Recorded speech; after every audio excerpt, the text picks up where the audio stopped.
अपने पसंदीदा शो के फुल एपिसोड देखने के लिए अभी डाउनलोड करें दंगल प्ले ऐप। कर्मेषु मन्त्रे कर्मेषु दासी भोजेषु माता शयनेषु नन्दा मननुकूल क्षमा धारित्री सद्गुणयुक्ता प्रिया धर्मपत्नी।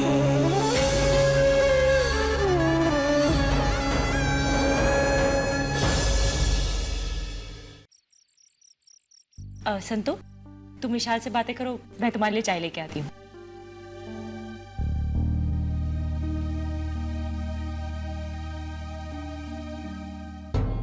विशाल, ये चोट कैसे आई तुम्हें? और आज तुम इतने उदास क्यों?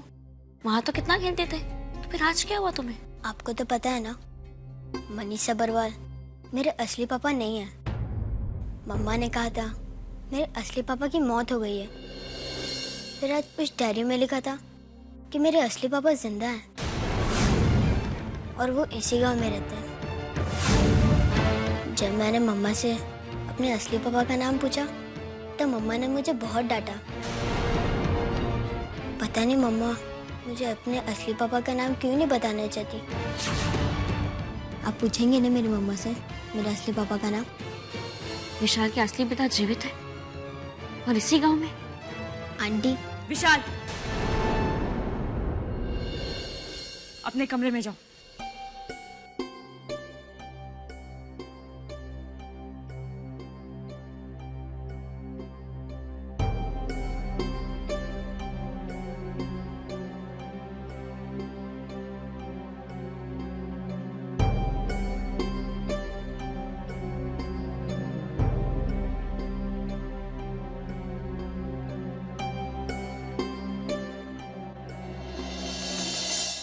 मैं जानती हूँ संतो, तुम मुझसे क्या पूछना चाहती हो,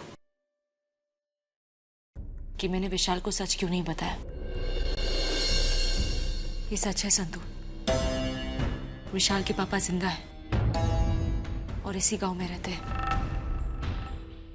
पर मैं चाहकर भी उसे ये सच नहीं बता सकती।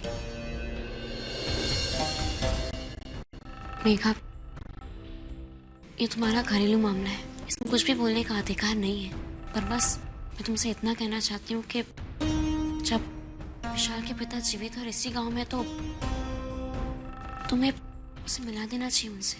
मैं क्या बताऊं उसे कि उसके पापा इस गांव में रहते हैं, हमारे बहुत करीब है। कैसे बताऊं उसे कि उसके पिता उसकी जिम्मेदारी नहीं लेना चाहते?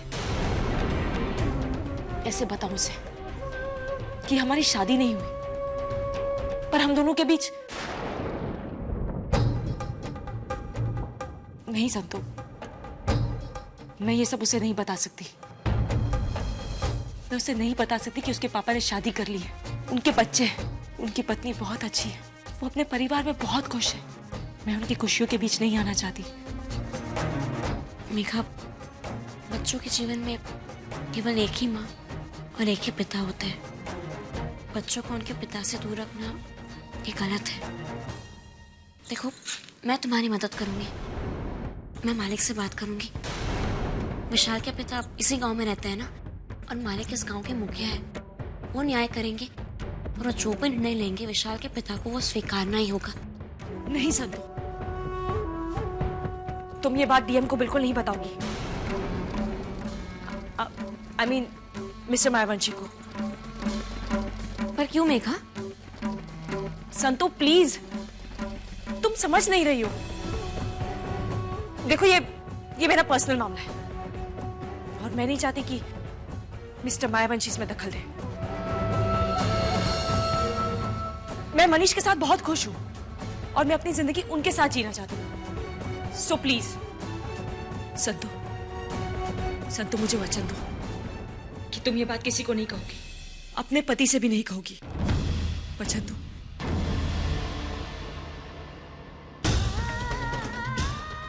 ठीक है मेघा, अगर तुम ऐसा ही चाहती हो तो मैं ऐसा ही करूंगी। मैं अब चलती हूँ मेघा, मालिक आ गए होंगे।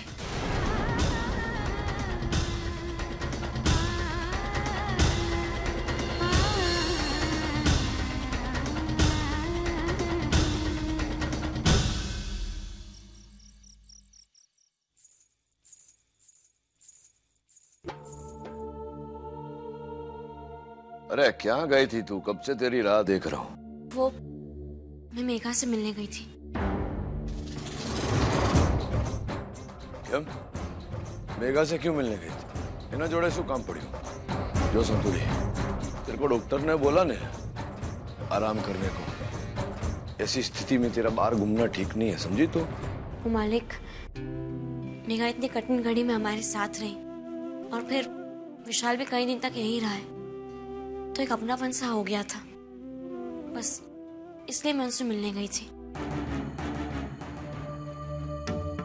तू मुझे बता, तेरे मोढ़े पर इतनी परेशानी क्यों दिख रही है? मालिक, आज मेघा ने अपने जीवन से जुड़ी एक बहुत बड़ी बात बताई मुझे। बस वही बात मेरे मन में बस गई कि ऐसा कैसे हो सकता है। ऐसा क्या बताया मेघा ने तुझे? दरअसल मेघा ने नहीं मालिक, मैं आपको नहीं बता सकती। मैंने मेघा को वचन दिया है कि मैं ये बात किसी से नहीं कहूंगी, और बस इतना कह सकती हूँ आपसे कि उनके साथ जो भी हुआ वो ठीक नहीं हुआ।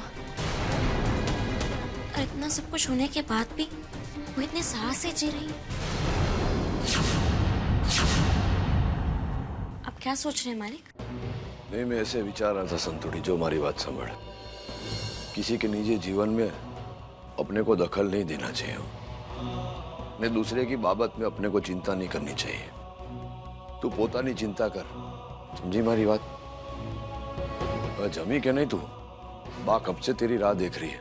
जा कुछ खा के आ जा। जी मैं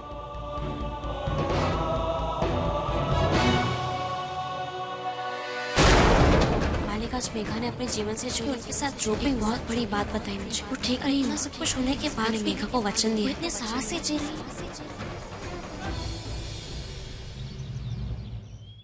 यस यस मिस्टर देसाई, देखिए धर्मपुर में ये मेरी पहली पार्टी है मिस्टर देसाई, मनीष सब्बरवाल की पार्टी।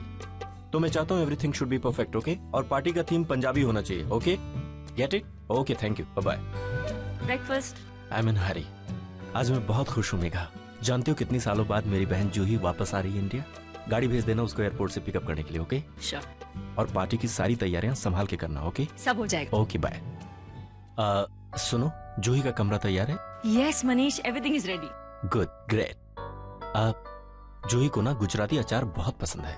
किसी को मार्केट भेजकर हर तरह के अचार मंगवा लेना उसके लिए, ओके? अरे और हाँ, जूही को ना हिंदी रोमांटिक मूवीज बहुत पसंद है। किसी को डीवीडी लाइब्रेरी भेजकर कुछ हिंदी फिल्में मंगवा लेना, ओके? सब हो जाएगा, don't worry. Okay bye bye. Am I forgetting something?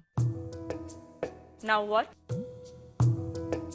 Take care of yourself, okay? I will. Bye.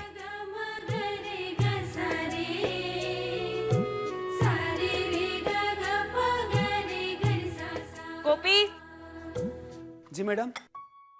एक काम करो, अभी मार्केट जाओ और वहां पर जितने भी गुजराती किस्म के अचार मिलते हैं अच्छी क्वालिटी के, वो लेकर आओ जल्दी।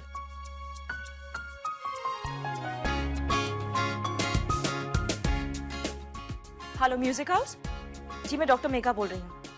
आपके पास जितने भी हिंदी मूवीज की लेटेस्ट कलेक्शंस हो वो मेरे घर भिजवा दीजिए, सबरवाल हाउस। Thank you.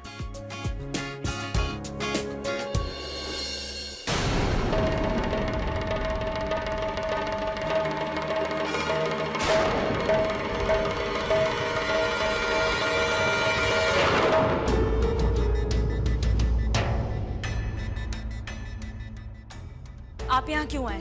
तुझसे एक प्रश्न पूछने आया था। संतू को ऐसी क्या बात बोली जिसके कारण वो इतना तनाव में है? एक मिनट, मैंने संतों को कुछ नहीं बताया। मुझे तेरी बात पर विश्वास नहीं हो रहा। अगर विश्वास नहीं है तो पूछने क्यों आए? अरे पूछना तो पड़े न, इतनी परेशान है संतू, कोई तो बात बोली होगी तूने। मैंने उसे कुछ नहीं बताया। हो सकता है उसे विशाल की बातों से पता चल गया कि उसके पिता जिंदा है और इसी गांव में रहते हैं। ओ हो હવે समझे हूँ। એટલે હવે तो विशाल की आड़ लेकर संतू को धर्म संकट में डालने का प्रयत्न कर रही है। मैंने उसे नहीं बताया कि विशाल के पिता आप हैं। और एक और बात, आप जो इल्जाम मुझ पर लगा रहे हैं ना, तो अगर मुझे संतों को बताना होता मैं बहुत पहले बता चुकी होती। इसके लिए मुझे विशाल की जरूरत नहीं है। संतो नहीं जानती है कि विशाल के पिता आप हैं। ये तेरे घड़ी घड़ी ये बात बोलने से मैं तेरे छोकरे का बाप नहीं बन जाने वाला, समझी तू? एक बात सांभळ मारी, मने गांठ बांध ले। संतू मेरी धर्म पत्नी है ना, बहुत प्रेम करता हूं मैं उससे। ने कोई बात, कोई त्रीजो माणस हमारे वच में आवे, ये मैं सहन नहीं करूंगा, समझी तू? अरे रही तेरे छोकरे के बाप होने की बात, तो जांच की रिपोर्ट आएगी ना, तो दूध का दूध ना पानी का पानी हो जाएगा।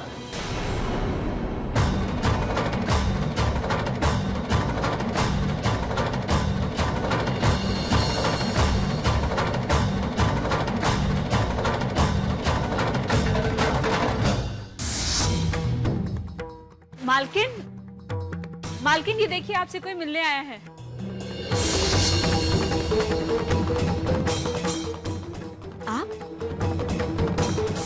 आप यहाँ? तुम यहाँ? इतने सालों बाद आपको देखे कितना अच्छा लगा। आप यहाँ कैसे? बातें तो बाद में होती रहेगी, पहले आप बैठिए तो। चंपा के लिए जाओ, इनके लिए नाश्ता लेके आओ। जी मालकिन। आप बताइए कैसी है आप? इतने वर्षों बाद आपसे मिलके बहुत खुशी हुई। मुझे भी इतने वर्षों बाद जो मिली हूँ तुमसे। जेल में जो कुछ भी हो, आप उसे भूल जाइए। मैं वो सब बातें भूल गई हूँ। वो मेरे जीवन का एक दुखमय अध्याय था। अब मैं वो समय, वो दिन याद नहीं करना चाहती। ये सब बातें छोड़िए, आप बताइए अब आप कहाँ रहती? अब मैं वहाँ जेल में नौकरी नहीं करती। अपने बेटे के साथ धर्मपुर के पास के गांव में ही रहती हूँ। अच्छा लगा सुन के कि आप इतने पास में आ गई हैं। नाश्ता कीजिए। वैसे आपका यहाँ आना कैसे हुआ? दरअसल मैं यहाँ किसी काम से आई हूँ। मेरा बेटा जहाँ काम करता है, उसका मालिक उसे किसी काम से धर्मपुर भेज रहा था, और मुझे भी धर्मपुर किसी काम से आना था। तो मेरे बेटे ने कहा कि आप मेरा काम निपटा दो। संतू, इस घर में धर्मराज माह्यावंशी कौन है? मुझे उन्हीं से काम है। वो मेरे पति हैं। वो तुम्हारे पति है? जी। मेरे बेटे के मालिक और तुम्हारे पति शायद दोस्त है। तुम्हारे पति ने मेरे बेटे के मालिक से केसर आम मंगवाए थे अपनी पत्नी के लिए। अब तुम उनकी पत्नी हो, तो ये आम मैं तुम्हें दे देती हूँ। चलो अच्छा हुआ, संजोग से मेरा यहाँ आना हुआ मेरे बेटे की वजह, नहीं तो तुम्हारे बारे में मुझे कुछ पता ही नहीं चलता। तुम बहुत नसीब वाली हो संतू, जो इतना प्यार करने वाला पति तुम्हें मिला, जो तुम्हारी हर बात का ध्यान रखता है। बस खोडियार माँ की कृपा है। खोडियार माँ का आशीर्वाद तुम पर ऐसा ही बना रहे। अब मैं चलती हूँ, मुझे कुछ और काम निपटाने हैं धर्मपुर में। जय श्री कृष्ण। जय श्री कृष्ण। तुम बहुत नसीब वाली हो संतू, जो इतना प्यार करने वाला पति तुम्हें मिला।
ये लीजिए, मैंने दवाइयाँ लिख दी हैं, टाइम पर लेना।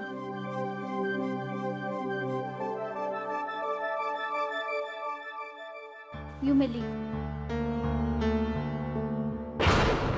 ये मिस्टर धर्मराज मैयावंशी की डीएनए रिपोर्ट है।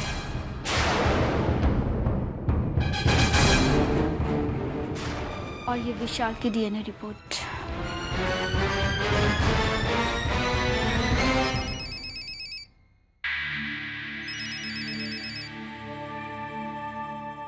हेलो हेलो मेघा जी, मैं डॉक्टर स्मिता बोल रही हूँ। एक्चुअली डॉक्टर आरती, जिनको आपने अपना केस हैंडल करने के लिए दिया था, उनको कुछ ज़रूरी काम से आउट ऑफ इंडिया जाना पड़ गया है और अब ये केस मैं हैंडल करूँगी। मैंने आपको ये बताने के लिए फ़ोन किया था कि मिस्टर धर्मराज मैयावंशी की डीएनए रिपोर्ट आ गई है।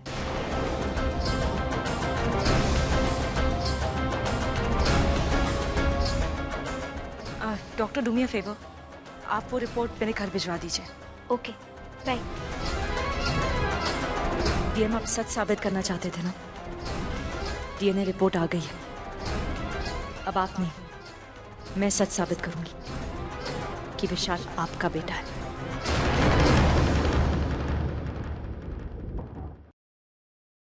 अरे मैं तो तैयार हूँ, बाकी लोग कहाँ हो? हम भी तैयार हैं। ये हितेन और तोरण कहाँ रह गए? अरे आ लीजिए बाबूजी। अरे हम तो कब से तैयार हो गए, लेकिन आपके पोता और पोती को तैयार करने में टाइम चला गया। अरे ओ जल्दी रो रहा है बाबूजी, जल्दी करो, मनीष जी का 2 बार फोन आ चुका है। लेकिन डैड कहाँ है? अरे धर्मराज कहाँ गया? पता नहीं बाप, नीचे आने से पहले मैंने उनके लिए कपड़े निकाल के रखे तो थे, पता नहीं क्यों नहीं आया अब तक। मैं जाकर देखती हूँ।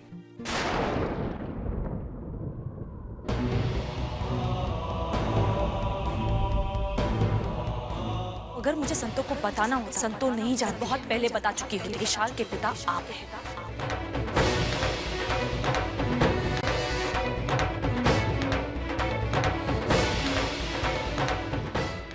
मालिक, अब तक तैयार नहीं हुए। मुझे सब आपकी राह देख रहे हैं। वो कारखाने से कुछ कागड़ी आए हैं ना, ले लिखा पढ़ी करनी है मुझे। मैं नहीं आ भी सकूं। जाना तो मैं भी नहीं चाहती थी मालिक, पर मनीष जी का फोन इतनी बार आ गया है कि जाना पड़ेगा। और अभी तो हमारा बच्चा भी व्यापार में उनके साथ भागीदारी कर रहा है, और अगर हम नहीं जाएंगे तो मेघा को बुरा लगेगा। तो अबे मेघा को क्या खरा लगेगा ने खोटा, उस हिसाब से मैं जीवन जीव है।